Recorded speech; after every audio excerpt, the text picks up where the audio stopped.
En la escuela nosotros crecemos aprendiendo que 177 valientes españoles conquistaron el imperio de los incas. Nos están diciendo que éramos una sarta de cobardes. Nos están diciendo que venimos de un pueblo inepto, inútil, incapaz.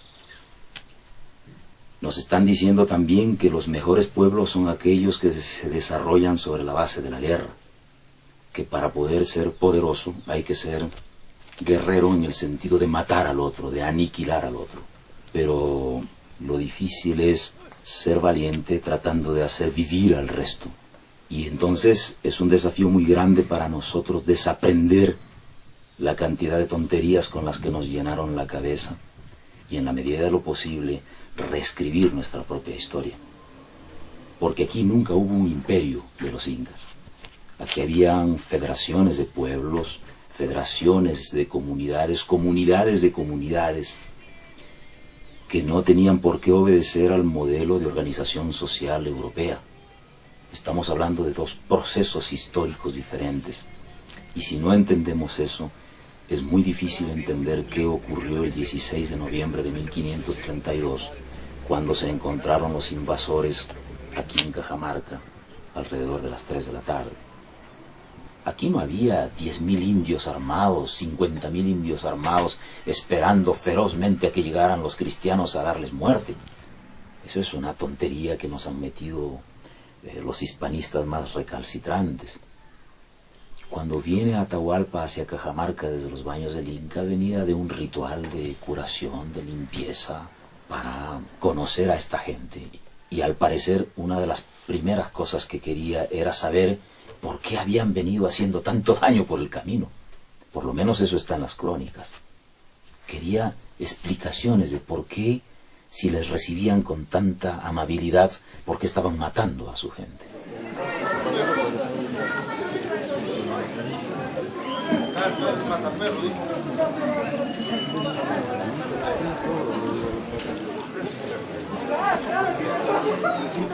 Uno de los primeros pasos que tomaban formalmente los invasores era la lectura de un documento que se llamaba el requerimiento, y que cosa es de reír o de llorar, decía Bartolomé de las Casas de este documento, porque en ello se instaba a los indios a que dejaran todo en manos de los invasores, que renunciaran a su mundo, a sus dioses, a su vida, y que si ellos se oponían, iban a ser exterminados, asesinados, violadas sus mujeres, esclavizados sus hijos, y que de esas muertes y de esos problemas los indios iban a ser los culpables y no los invasores.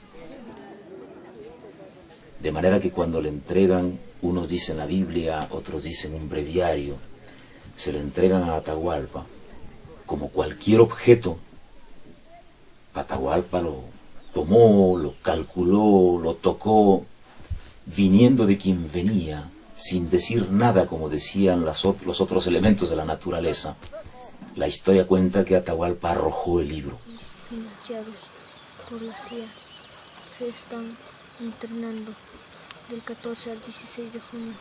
Valverde, el cura que encabezaba el grupo de españoles junto con Pizarro, dio la voz, ordenó, diciendo que ese perro había arrojado la palabra de Dios al suelo, y gritó Santiago, y comenzó la masacre.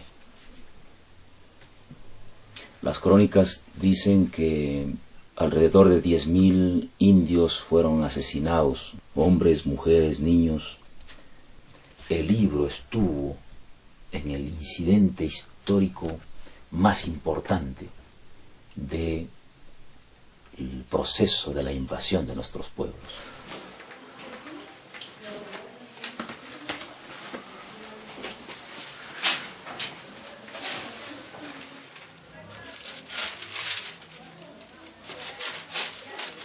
El libro entró a la historia investido de prepotencia, porque en los libros contiene la verdad de los dioses, los libros contienen las verdades de las leyes, y los libros contienen las verdades de la ciencia, desde el punto de vista oficial.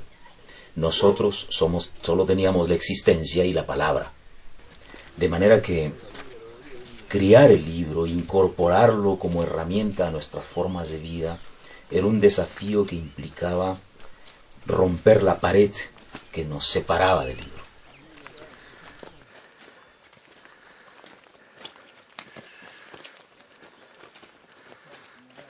Pero no queremos bajo ninguna circunstancia tomar al libro como un fetiche del conocimiento externo.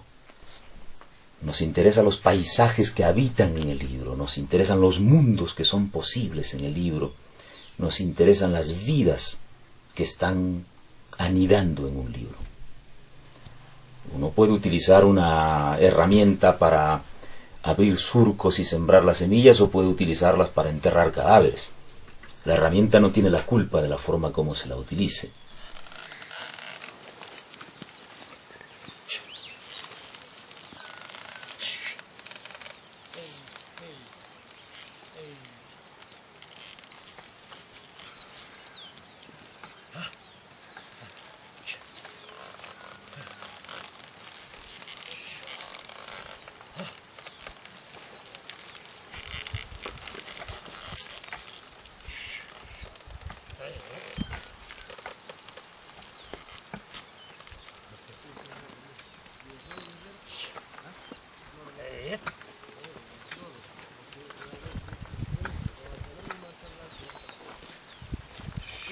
Hay muchas cosas que han cambiado con los tiempos, pero algunas se mantienen como fue hace casi 40 años. Y probablemente uno de los grandes cambios que tiene que ver con el nacimiento de las bibliotecas son los cambios que ocurren con la Iglesia, que estuvo tan ligada, tan vinculada al poder político durante el tiempo de la conquista, y que de pronto empieza a redescubrirse el mensaje, un mensaje evangélico vinculado a los pobres, solidario con los más necesitados, y entonces América Latina empieza a convertirse en una especie de continente de la esperanza.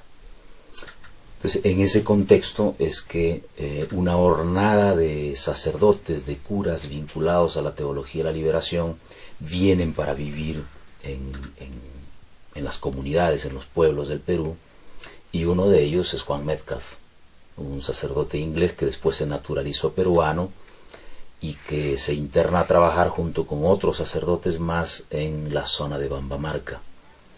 Y es en Bambamarca donde empieza a gestarse, a través de un préstamo inicial de libros, la red de bibliotecas rurales de Cajamarca. El maíz, un puñado de alumbre, porque del maíz, un puñado de lámpara. El Dios Cajachi también es bonito leer. Los bolsines agua, saldrán a colmar el valle con sus tareas, acomodando los surcos para que el don Manuel debe bajar ahora a Lucho Golfa antes de decidir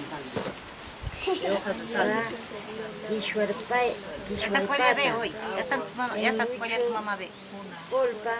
Algunos vecinos están pero verdecito así vaya a morir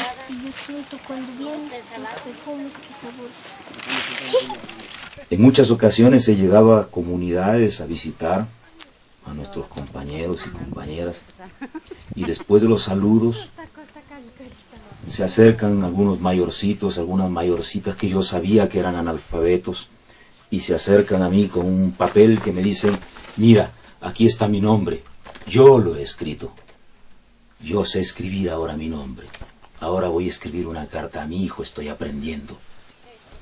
Entonces las formas en cómo el libro repercute en la comunidad pueden ser diversas.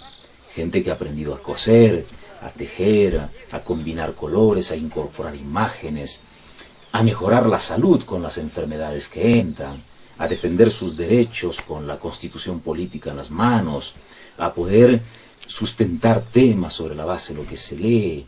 Hay repercusiones concretas entre lectura y práctica. No es leer por leer, es leer como un ejercicio agrícola.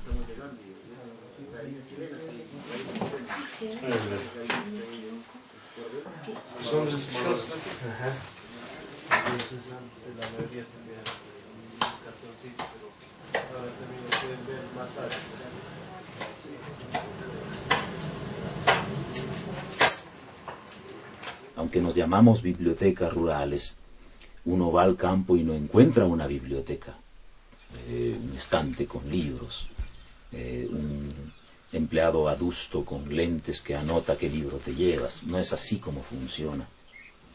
El primer punto para nosotros es que sea la asamblea comunitaria la que decida tener su biblioteca. Y una vez que la comunidad decide tener la biblioteca, eligen al bibliotecario, que es un comunero miembro de la propia comunidad, y es él quien recibe los libros, los lleva a su casa y con su familia atienden sin horario, en cualquier día de la semana y con la posibilidad de llevarlos hasta su casa, atiende el servicio de la biblioteca. La idea es que después de un tiempo, alrededor de 3 meses, los libros sean canjeados entre las comunidades. De la misma manera como se intercambian los productos de la tierra, se intercambian los libros y se intercambian los conocimientos que viajan con los libros.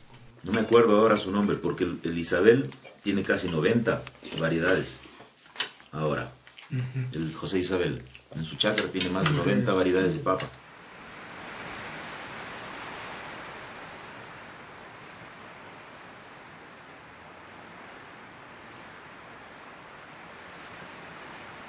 Visto así, aparenta entonces que es un sistema que funciona con el canje y nada más. Pero habría que contextuarnos en cómo es Cajamarca. Porque como el agua, probablemente no hay cosa que más pesen como los libros. Y implica cargarlos, implica llevarlos de sitio en sitio. Porque nosotros no tenemos vehículos, ni tenemos empleados o choferes que vayan llevando los libros. Hay que caminar con los libros, hay que llevarlos de sitio en sitio. Y aunque hay tantas carreteras que se han abierto hoy día, nosotros seguimos mayormente haciendo el trabajo a pie. Y eso implica caminar, el mínimo es 1 hora, 2, 5, 10 horas, 2 días de marcha para llegar a algunas de las comunidades. Los libros caminan con los mensajeros, los libros caminan con los bibliotecarios. No es un centro de acopio que distribuye los libros como canastas, como bizcochos, sino es un intercambio de propuestas, un intercambio de sentidos, un intercambio de ideas, un intercambio de caminos. Uno de los pocos momentos en los que se tiene tiempo en el campo después del trabajo, quiero decir, la familia puede reunirse alrededor del fogón y a la luz de ese fuego empezar a leer, sobre todo los niños, empezarle a leer a los demás. El libro se vuelve un miembro de la familia. La lectura se vuelve parte de la forma de estar en las comunidades. Tal vez Vestiniera tiene comidita que me diera. No tengo nada, contestó la viuda, solo una gallinita. Pero si tiene hambre, pues la mataré, al fin que no se vaya usted. Que yo sepa, no han salido en ninguna película, en ningún gran documental, ni nos lo recuerdan permanentemente. La hecatombe ocurrida en este continente, la más grande probablemente de la historia de los pueblos del mundo, no suele ser recordada como una tragedia, como una deuda que saldar por parte de la humanidad, sino como un gran triunfo por parte de la civilización contra los salvajes.